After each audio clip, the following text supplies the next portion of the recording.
4. 영원히 존재하도록 지어졌다. 현재의 삶이 존재의 전부는 아니다. 이 땅에서의 삶은 실제의 공연을 위한 최종 연습에 불과하다. 우리는 지금 여기에서 보내고 있는 시간보다 훨씬 긴 시간, 즉 영원한 시간을 이 땅을 떠난 뒤에 살게 될 것이다. 지구 위에서 산다는 것은 영원한 삶을 위한 중간 지점, 예비 학교이며 연습장에서 실제 경기에 임하기 전에 갖는 연습이나 몸풀기 운동을 하는 것과 같다고 말할 수 있다. 지금의 삶은 다음 삶을 위한 준비 과정이다. 우리는 이 땅에서 길어야 100년 정도 살 수 있지만 그 후에 영원이라는 시간 속에서 영원히 살게 된다. 토마스 브라운 형이 말했듯이 지구상에서의 우리의 시간은 영원이란 시간 사이에 끼어있는 짧은 기간에 불과하다. 우리는 영원히 존재하도록 지어졌다. 성경은 이렇게 말한다. 하나님이 모든 것을 지으시되 때를 따라 아름답게 하셨고 또 사람에게 영원을 사모하는 마음을 주셨느니라. 전도서 3장 11절. 이 말은 우리 안에는 영원한 삶을 바라는 본능이 있다는 것이고 하나님이 그분의 형상을 따라 영원토록 살도록 우리를 만드셨음을 의미한다. 우리는 모든 사람이 죽는다는 사실을 알고 있음에도 불구하고 죽음을 항상 부자연스럽고 불공평한 것으로 받아들이곤 한다. 우리가 영원히 살고 싶어하는 마음을 갖고 있는 것은 하나님이 우리에게 영원을 사모하는 마음을 심어 놓으셨기 때문이다. 어느 날 우리의 심장은 더 이상 뛰지 않을 것이다. 그러므로 우리의 육체는 지구상에서의 시간과 결별을 하지만 그렇다고 그것이 우리 존재의 마지막을 의미하는 것은 아니다. 성경은 인간의 육체를 장막이라고 부른다. 하지만 미래의 몸은 집이라 부른다. 만일 땅에 있는 우리의 장막집이 무너지면 하나님께서 지으신 집, 곧 손으로 지은 것이 아니요 하늘에 있는 영원한 집이 우리에게 있는 줄 아나니. 고린도후서 5장 1절. 이 땅에서의 삶에는 많은 선택 사항들이 있지만 영생이 제시하는 것은 두 가지뿐이다. 천국과 지옥. 우리가 지구상에서 하나님과 어떠한 관계를 맺느냐에 따라 우리가 어디에서 영생을 보낼 것인지가 결정된다. 만일 우리가 하나님의 아들 예수 그리스도를 사랑하고 신뢰하는 법을 배운다면 우리는 영생을 그분과 함께 보내게 될 것이다. 하지만 만일 우리가 예수님의 사랑, 용서, 그리고 구원을 거부한다면 우리는 영원히 하나님과 떨어져 살게 될 것이다. C.S. 루이스는 말했다. 두 부류의 사람들이 있다. 한 부류는 하나님께 당신의 뜻이 이루어지기를 원합니다 라고 말하는 사람들이고 또 한 부류는 하나님이 좋아, 그렇다면 내 마음대로 해 라고 말씀하시는 사람들이다. 슬프게도 많은 사람들은 이 땅에서 하나님 없이 살기로 선택했기 때문에 하나님 없이 영생을 살아야 할 것이다. 우리가 지금 이곳에서 사는 것이 존재의 끝이 아니고 그 후에 영원이라는 것이 있으며 지금의 삶이 영생을 위한 준비 과정이라는 것을 깨닫는다면 우리는 지금과는 다르게 살기 시작할 것이다. 이러한 것을 깨달았을 때 우리는 영원의 빛 가운데서 살 것이고 그것은 우리가 관여하고 있는 모든 관계, 우리에게 맡겨진 임무, 그리고 처해 있는 모든 상황에 대처하는 모습을 올바르게 선택하게 될 것이다. 이런 깨달음을 갖게 되면 지금 하고 있는 많은 활동과 멋지고 대단했던 목표, 그리고 중요하게 여기던 많은 문제들이 한순간에 의미 없고 사소하며 가치 없는 것으로 여겨질 것이다. 우리가 하나님과 가까워지면 가까워질수록 그 외의 모든 것은 더 작아 보일 것이다. 영혼의 빛 가운데 살면 우리의 가치관이 변한다. 시간과 돈을 더 현명하게 쓰게 되고 명예나 부 또는 일의 성취감이나 쾌락보다 인간관계와 인격에 더 많은 비중을 두게 된다.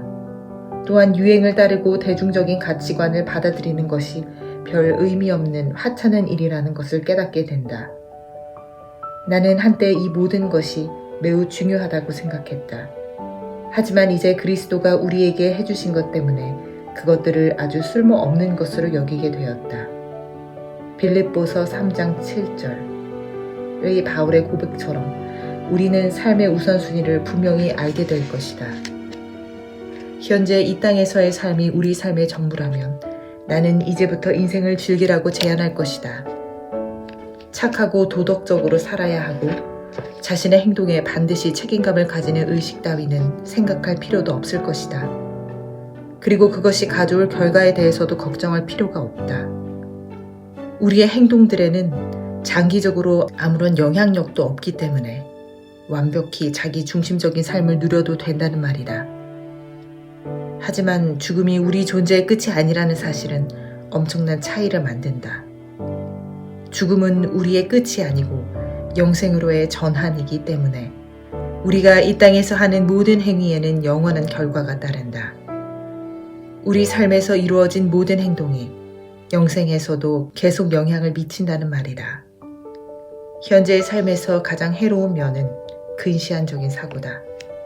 그렇기 때문에 우리의 삶을 하나님과 함께하는 영생에 이르도록 최대한 활용하기 위해서 우리는 머릿속에 계속적으로 영생에 대한 그림을 그려야 하고 그 소중함과 가치를 마음에 새겨야 한다. 오늘의 삶은 물 위에 떠있는 빙산의 일각에 불과하고 영생을 사는 그곳은 지금 우리 눈에 보이지 않는 그러나 분명히 존재하는 바닷속에 잠겨있는 빙산의 덩어리 같다고 할 수 있다. 하나님과 영원히 함께하는 것은 어떨까? 솔직히 우리 머리로는 천국의 위대함과 불가사의함을 이해할 수 없다. 개미에게 인터넷 사용법을 아무리 설명해도 개미가 이해할 수 없는 것과 마찬가지다. 개미가 우리의 말과 인터넷의 작동 원리를 도저히 이해할 수 없는 것처럼 영원토록 산다는 것을 인간의 언어로서는 도저히 설명할 수 없다. 그렇기 때문에 성경에는 이렇게 쓰여 있다. 기록된 바 하나님이 자기를 사랑하는 자들을 위하여 예비하신 모든 것은 눈으로 보지 못하고 귀로도 듣지 못하고 사람의 마음으로도 생각지 못하였다 함과 같으니라. 고린도전서 2장 9절. 그래도 하나님은 우리에게 그분의 말씀을 통해서 영원의 모습을 아주 조금이나마 보여주신다. 그리고 지금 우리는 하나님이 우리를 위해 영원한 집을 예비해 놓으신 것을 안다. 더 이상 고통과 아픔이 없는 천국에서 우리는 사랑하는 믿음의 형제 자매와 재회하고 우리가 좋아하는 일들을 하게 될 것이다. 구름 위에서 가야금이나 타며 신선 노름하는 것이 아니라 영원히 깨어지지 않는 하나님과의 끝없는 사랑의 관계를 맺고 살게 될 것이다. 그리고 언젠가 예수님은 내 아버지께 복받을 자들이여 나와 창세로부터 너희를 위하여 예비된 나라를 상속하라. 마태복음 25장 34절이라고 말씀하실 것이다. C.S. 루이스는 나니아 연대기의 마지막 장에서 영생의 개념을 제시했다. 우리 모두에게 이것이 이야기의 끝이다. 하지만 그들에게 그것은 진정한 이야기의 시작일 뿐이다. 이 땅에서 그들의 삶은 모두 표지와 제목에 불과했다. 이제 드디어 그들은 위대한 이야기의 제1장을 시작한다. 이 땅에서는 그 이야기를 읽은 자가 아무도 없다. 이 이야기는 계속될 것이고 새로 쓰이는 장이 그 전 장보다 항상 나을 것이다. 하나님은 이 땅에서 우리의 삶에 대한 목적을 가지고 계시지만 그것이 이곳에서 끝나는 것은 아니다. 우리를 향한 그분의 계획은 우리가 이 지구라는 행성에서 보낼 몇십 년보다 훨씬 많고 우리에게 평생토록 매일 기회가 주어진다 할지라도 하나님은 그 이상의 많은 기회를 우리에게 주신다. 성경은 이렇게 말한다. 여호와의 계획은 언제까지나 한결같고 그분의 뜻은 영원히 변하지 않을 것입니다. 시편 33편 11절 쉬운 성경. 사람들이 영생에 대해 생각하는 유일한 시간은 장례식이라고 할 수 있지만 이것조차도 대부분이 무지의 바탕을 둔 얄팍하고 감상적인 생각들이다. 우리는 죽음이 그저 무섭고 두렵기만 할 뿐이고 가급적 죽음에 대해서는 생각하지 않으려 한다. 하지만 죽음을 부인하거나 피할 수 없다는 것을 염두에 두지 않고 사는 것은 건강하지 못한 삶의 모습이다. 전도서 7장 2절. 왜냐하면 결국 언젠가 일어날 사실에 대해 준비하지 않고 살아가는 것은 가장 어리석은 자의 삶이기 때문이다. 그렇기 때문에 우리는 영생에 대해서 더 많이 생각해야 한다. 우리가 어머니의 자궁에서 보낸 9개월의 시간이 그 자체로 끝이 아닌 또 다른 삶을 위한 준비였듯이 현재의 삶은 다음 삶을 위한 준비 과정이다. 만일 우리가 예수님을 통해 하나님과 관계를 맺고 있다면 우리는 죽음을 두려워할 이유가 없다.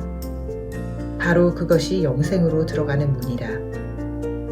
이 땅에서 보내는 마지막 순간이 되겠지만 그것이 우리 존재의 마지막 시간은 아닐 것이다. 삶의 끝이 아닌 영원한 삶을 새롭게 시작하는 날이 될 것이다. 성경은 이렇게 말하고 있다. 이 세상은 우리의 집이 아니다. 우리는 하늘에 있는 우리의 영원한 집을 기대하고 있다. 히브리서 13장 14절. 영원에 비교하면 이 땅에서 우리에게 주어진 시간은 누군 깜짝할 순간이라고 할 수 있지만 영원에 비교하면 이 땅에서 우리에게 주어진 시간은 눈 깜짝할 순간이라고 할 수 있지만 그에 따른 결과들은 영원히 남을 것이다. 이 땅에서의 행동은 다음 삶의 운명을 결정한다. 우리는 우리가 육체를 입고 지내는 매 순간이 하늘에서 예수님과 함께 영원한 집에서 사는 것으로부터 떨어져 있는 시간임을 깨달아야 한다.